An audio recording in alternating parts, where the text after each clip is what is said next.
사순절 매일 묵상 해나가고 있습니다. 오늘 21장 23절부터 32절까지 말씀에 예수님의 가르침의 권위에 대한 물음, 어찌 보면 묻는다라고 했다기보다는 예수님의 그 가르침에 대한 권위에 대한 부정이라고 볼 수 있겠죠. 여기서는 그 권위를 객관적으로 누구에게 받은 것인지에 대한 것을 따져 묻는 것이 아니라 그런 권위가 예수님에게 없다, 부정적으로 말한 것입니다.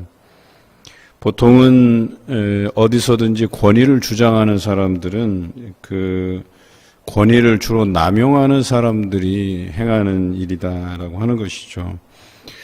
이런 오늘 이 대제사장들과 장로들의 경우가 자신들의 권위를 남용하는 자들이었다는 거죠. 남용한다라는 표현은 무엇입니까? 그런 권위가 주어졌음에도 불구하고 권위를 주신, 예를 들어서 하나님께로부터 그 권위를 받았다고 하면 그 하나님의 뜻대로 부합하게 그 권위를 사용해야 되는데 그렇지 않다. 이 대제사장들과 장로들은 자신의 지위를 유지하기 위해서 그 권위를 사용했다. 이것이 남용이라고 얘기하는 거죠. 흔히들 정치인들 같은 경우가 어때요? 국민들이 그 권위를 인정해 준 거잖아요. 그렇죠? 그러니까 이 국회의원들은 국민으로부터 그 권위를 받아서 일하는 사람들이에요. 그런데 국회의원들이 국민들을 무시하는 처사, 그런 정책, 이런 것들을 편다. 그리고 여러 정책적인 유익을 통해서 자신들이 백성에게 돌아가야 될 유익들을 자신들이 편취한다라고 했을 때는 당연히 남용이죠, 그게. 그래서 권력 남용이 되는 거예요. 예를 들어서 이번에 LH 사태, 이게 사실은 다른 사적인 기업하고는 다른 거잖아요. 그렇죠? 공적인 기업인데 이런 기업이 국민들의 이익을 생각해야 될 때에 이 사람들은 그 정보, 권위, 그것을 남용해서 자신들의 이익을 얻으려 했던 모습들을 보게 되잖아요. 이런 게 남용이라고 얘기하는 거예요. 대제사장들과 장로들이라면 대제사장은 성전에서의 권위, 그리고 장로들이라고 하면 이 사회 안에서의 권위를 세우는 사람들이란 말이에요.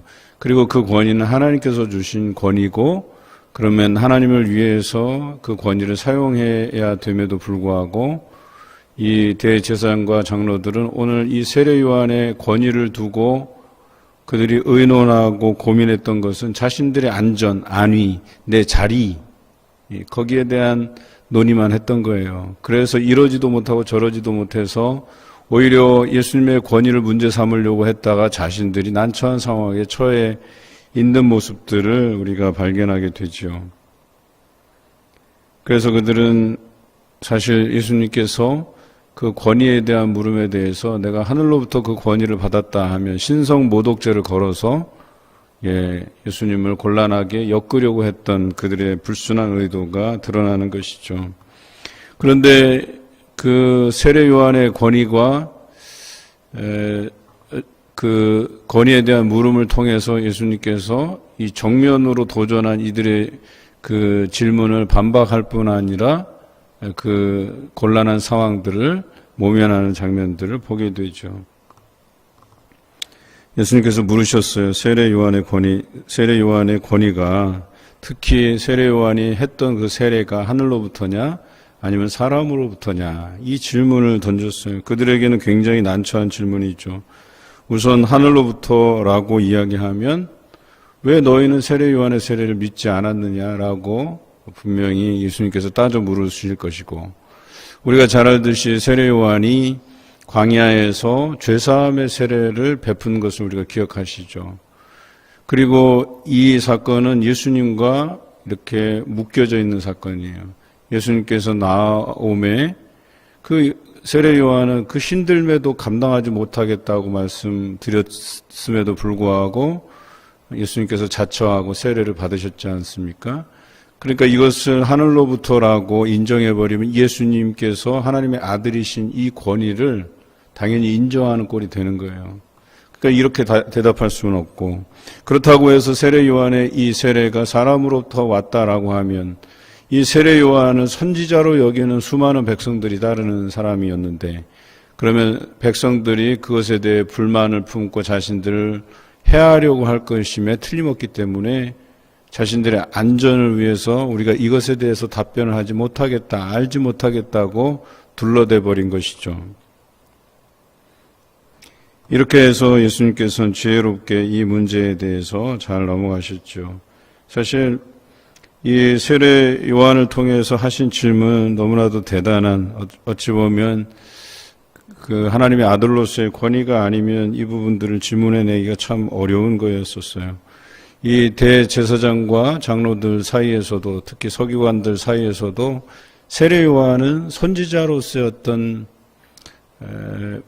권위, 그것들을 인정하고 있었던 셈이에요.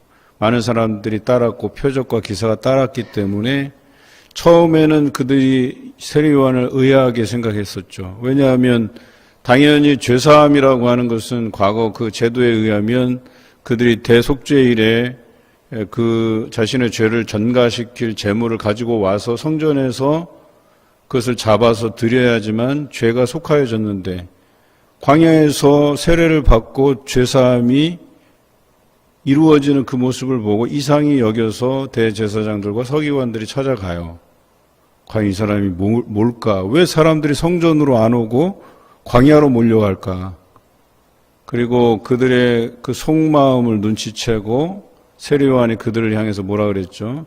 이 독사의 자식들아, 이렇게 욕을 했죠. 거기서부터 이들은 세례 요한을 따르는 많은 사람들의 그 무리를 두려워했을 뿐 아니라 그가 전하는 세례, 그가 가르치는 그 말씀의 권위들이 이거 선지자와 같다. 그렇다고 해서 메시아로 치부하기에는 어렵고, 아마 과거에 그 선지자들을 통해서 말씀하신 그 일부가 아닐까, 이런 권위들을 인정했다라고 하는 것이죠. 그래서 그들은 이렇게든 저렇게든 답변하기가 부담스러웠던 것이죠. 이 일들에 대해서 우리는 가말리엘의 논지를 잘 생각해 볼 필요가 있어요.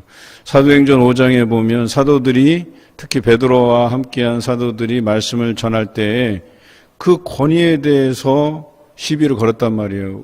저들이 예수 그리스도의 제자인 것을 알았어요.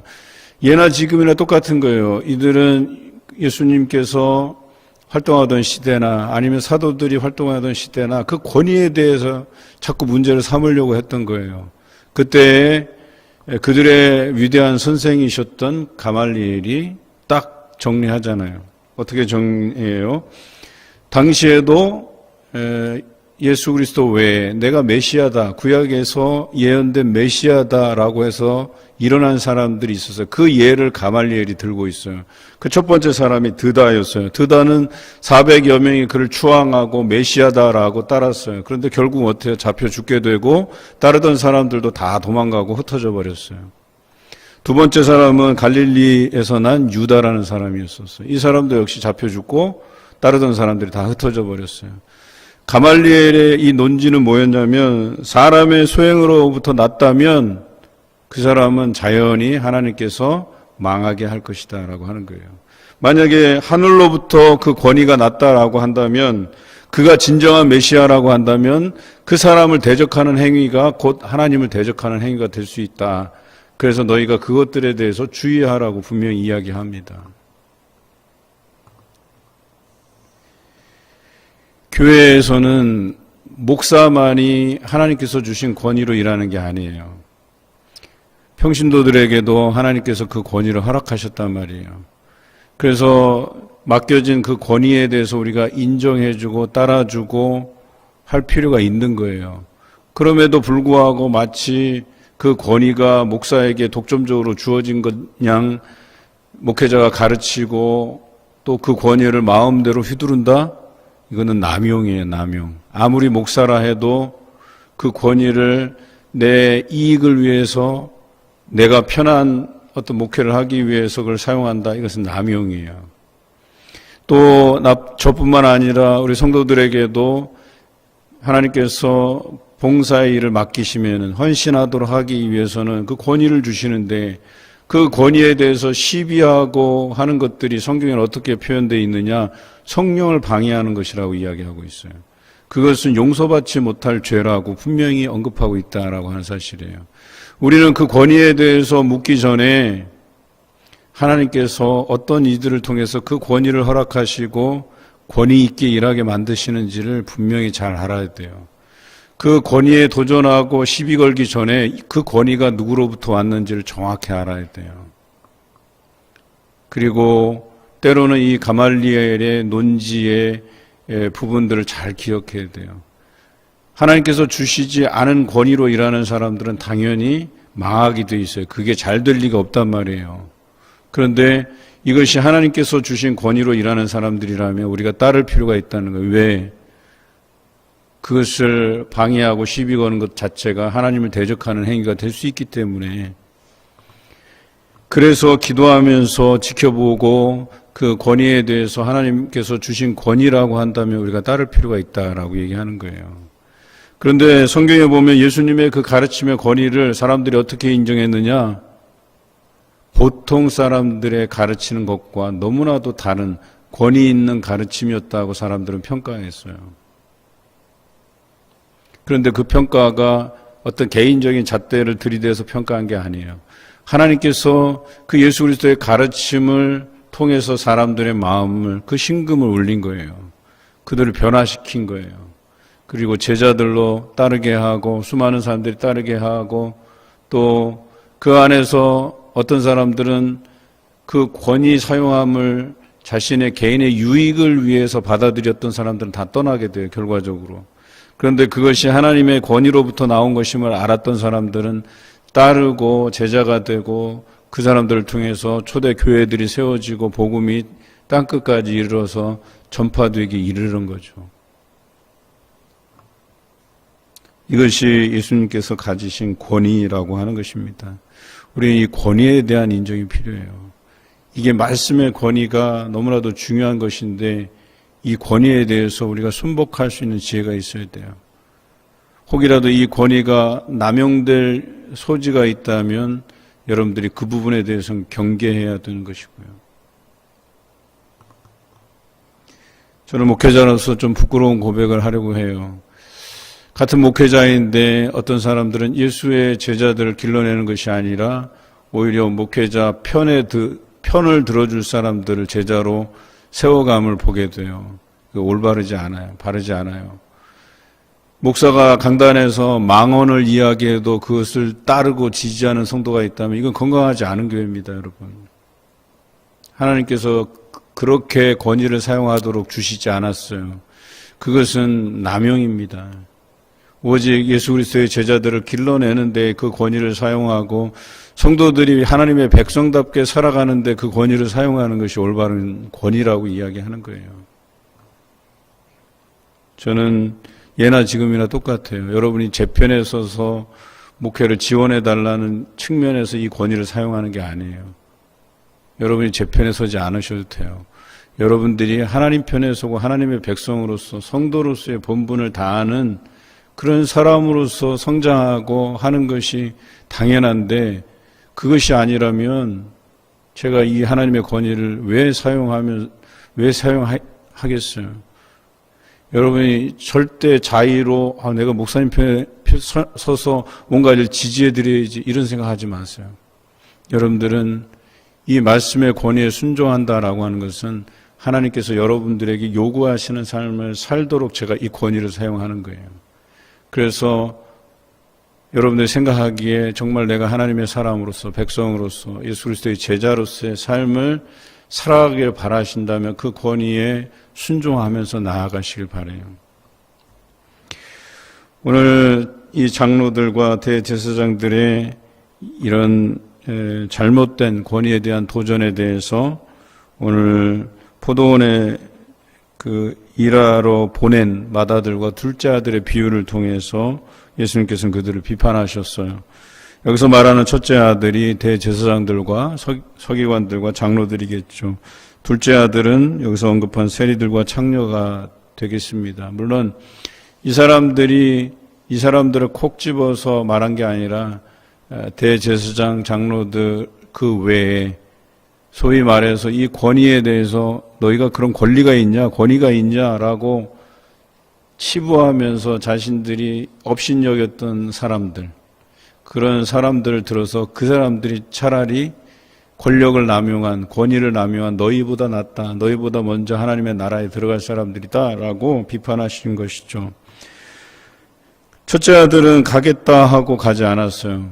그리고 이 둘째 아들은 가지 않겠다 했지만 나중에 마음을 돌이켜서 가서 일하게 되었다라고 하는 것이죠. 세리들과 창녀들이 죄인이었었어요. 하지만 이들이 예수 그리스도의 가르침을 받고 마음을 돌이켜서 그 권위에 따랐단 말이에요. 순종했단 말이에요.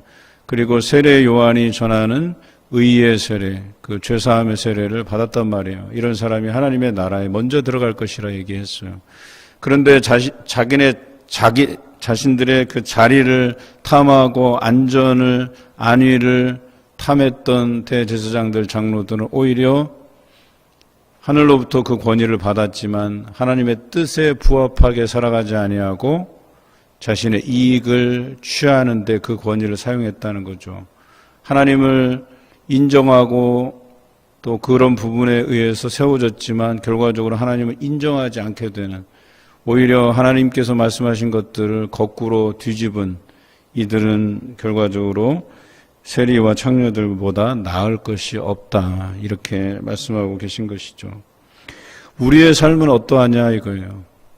우리는 세리들과 창녀들처럼 처음에는 내가 잘 몰랐지만 내가 이 부분들을 회개하고 다시금 그 말씀의 권위 앞에 나를 순종시키고 그 말씀대로 살아가기를 원하느냐 아니면 그렇지 않느냐, 여러분 이것에 대한 갈림길에 우리는 분명히 서 있어요. 제가 누누이 강조하지만 신앙의 연수가 중요한 게 아니에요. 현재적인 삶, 내가 하나님의 말씀의 권위 앞에 나를 순종시키고 있느냐가 중요한 거지, 그 신앙의 연수로 내가 뭔가를 버틴겨 보려고 하고 사람들에게 인정받으려고 하고 그게 중요한 게 아닙니다. 직분이 여러분들의 신앙을 만드는 게 아니에요. 많은 사람들이 이런 착각을 해요. 맡기면 그 사명이 그 사람을 만든다고 생각해요. 전혀 그렇지 않아요. 제가 20년 넘게 30년 가까이 목회를 해오면서 이 공식이 틀렸다는 걸 너무나도 많이 발견했어요. 물론 이 사람들이 준비되어 있는 사람이라고 한다면 직분을 들이셨을 때, 어떤 책임을 맡겼을 때 그것을 잘 수행하는 것들을 보게 돼요. 이것이 착각을 일으켜요. 마치 직분이 사람을 만드는 것이냐. 그렇지 않아요. 그 사람은 하나님께서 예비한 일꾼이에요. 잘 훈련받은 사람이에요. 평소에 말씀을 제대로 듣고 지키려고 하는 사람들이에요. 그런데 그런 노력도 없이, 그런 권위의 순종함도 없이 그저 맡기면, 어떤 직분을 주면 잘한다? 아닙니다. 순종함 없이 잘 되는 법이 없어요. 믿음 없이 잘 되는 게 없어요. 오늘 이 부분에 대해서 우리가 곰곰이 생각해 봐야 된다는 거예요. 신앙의 연수, 직분 상관없이 현재적 삶에서 내가 하나님의 말씀에 순종하면서 살아가는가, 그 말씀이 나의 삶의 자리, 찌찜 레벤이라고 하는 이 삶의 자리에 말씀이 녹아지는가, 이게 중요한 거예요. 그런데 언제부터인가 그런 삶이 변질된다고 하면 나를 돌아봐야 돼요. 직분이 나를 변질시킨다면, 내가 갖고 있는 어떤 맡은 책임이 나를 변질시키고 있다면 나를 말씀 앞에 다시 비추어 봐야 돼요. 내가 이 말씀의 권위 앞에 순종하면서 나아가는 사람인가, 이걸 다시 한번 비춰봐야 된다는 거예요. 이거 대단히 중요한 문제라는 거예요. 여러분의 신앙이 몇 대를 거쳐서 신앙의 유업을 잇고 이렇게 믿음의 유산을 받은 사람이라고 해서 여러분의 신앙이 담보되는 건 아니에요. 유리한 점은 분명히 있어요. 저도 3대째이기 때문에 그런 믿음을 받아서 생활하는데 처음으로 자기가 신앙의 1대고 생활하는 사람보다 유리한 점은 있어요. 그렇다고 해서 그 유리한 것이 나의 신앙을 담보하는 게 아니에요. 내가 게을러지면, 내가 말씀의 권위에 순종하지 않으면 퇴보하는 거예요. 부모님이 그렇게 쌓아놨던 믿음의 유산들을 내가 다 까먹게 되는 거예요, 그냥. 이것은 세상의 이치와 비슷해요. 여러분의 부모들이 유산을 남겨줬어요. 예, 그 자녀들이 그거 대충 해서 다 까먹을 수 있는 거예요. 신앙도 마찬가지예요. 그게 그냥 고스란히 남아있는 게 아니라는 거예요. 그것을 내가 어떻게 빛나도록 내가 그것을 가지고 또 말씀의 권위 앞에 순종함으로 그것들을 빛나게 하느냐가 중요한 거지. 만약에 여러분들 중에 혹시 그런 믿음의 유산의 중요성, 물론 그 유산이 유리한 점이 있고 중요한 것이긴 한데 그것이 남아있다라고 주장한다면 유럽 교회가 왜 망하겠어요? 그 오랜 전통이 있는데 왜 유럽 교회가 문을 닫겠어요? 다시 말해서 그들이 선배 때로부터 오래된 그 믿음의 유전들을 제대로 받지 않았기 때문에 그런 거예요. 그래서 신명기 말씀에 보면 말씀을 미간에 붙이고 팔에 붙들어 매고 나가는 문 들어오는 그 문에 말씀을 붙여놓으라고 한 이유가 뭐겠어요? 그러한 노력 없이는 믿음의 유산들이 우리의 신앙이 유지되는 게 아니라는 거예요. 그런데도 불구하고 여전히 예전 습관을 따라서 내가 그저 100%의 신앙을 유지하는 것처럼 생각한다면 큰 오산이에요. 우리 날마다 말씀 앞에 내 자신들을 비춰봐야 된다는 거예요. 목사가 말씀에 묵상 없이 여러분들 앞에 선다. 부끄러운 일이죠. 제 스스로가 이 말씀에 대해서 열심히 묵상하고 써내려가지 않는다면 그 부끄러운 거예요. 제가 얼마 전 마태복음을 다 필사를 했는데 이게 어떻게 보면 쉬운데 어떻게 보면 또 어려워요. 왜 그러냐면 써보신 분은 알아요. 쓸 때는요, 아이 뭐 이 정도쯤이야 하고 막 써 내려가요. 그래서 금방 끝내는 사람들도 있어요. 그런데 한 번 쉬기 시작하잖아요. 하루 쉬고 이틀 쉬고 3일 쉬고 하면 진도가 자꾸 뒤로 빠져요. 그냥. 그래서 야 이거 이러다가 내가 이거 다 사순절 기간에 다 쓸 수 있을까 이런 걱정을 하게 된다니까요. 실제로 그래요. 제 아내하고 제가 그걸 경험했다니까요. 쓰다가 좀 바빠해서 좀 쉬잖아요. 하루 이틀 쉬어버리면 진도가 쑥 뒤로 밀려버려요. 신앙이라는 게 그런 거란 말이에요. 내가 매일같이 말씀을 묵상하지 않으면 내가 성장하기 위한 그 신앙의 진도들이 쭉 뒤로 밀린다니까요. 그거 당연한 거예요, 여러분. 박사학위를 땄다고 해서 그 사람이 계속적으로 연구하지 않고 연구한 것들을 학생들이나 다른 사람들에게 써먹지 않으면요. 다 잊어버려. 제가 두류에서 목회학 박사학위를 받았잖아요. 그거 제가 다 기억하는 줄 아세요? 기억 못해요. 다시 들춰봐야 돼요. 내가 제가 지금 그걸 보면 내가 이런 논문 썼나? 이럴 거예요. 부분적으로만 알고 있어요. 큰 틀에서만 이해하는 거예요. 그냥. 자세한 것들은 들춰봐야 돼요. 다시 그것들 들춰보고 여러분들에게 또 설교를 통해서 뭐 강조도 하고 또 다른 연구들을 해나가고 이래야 기억되는 거죠. 성경 66권이 우리에게 주어졌는데 여러분 이거 다 아세요? 매일같이 묵상하라 하면 보지 않고서도 줄 여러분 다 이걸 암송할 수 있겠어요? 그렇지 않잖아요. 1.4배속으로 말씀을 틀어놓고 들어요. 그런데도 어쩔 때는요, 이런 말씀이 있었나, 성경에? 멈춰놓고 다시 찾아보는 거예요. 이런 말씀도 있었네. 분명히 읽은 말씀이었는데, 그것도 뭐 수십 번 읽은 말씀이었는데, 어느 날 듣다 보면, 이게 이런 말씀이 여기 있었네. 라고 생각되는 게 말씀이에요, 사실. 우리는 날마다 이 권위에 대해서 생각해야 돼요. 여러분에게 이 말씀의 권위라는 것은 무엇입니까?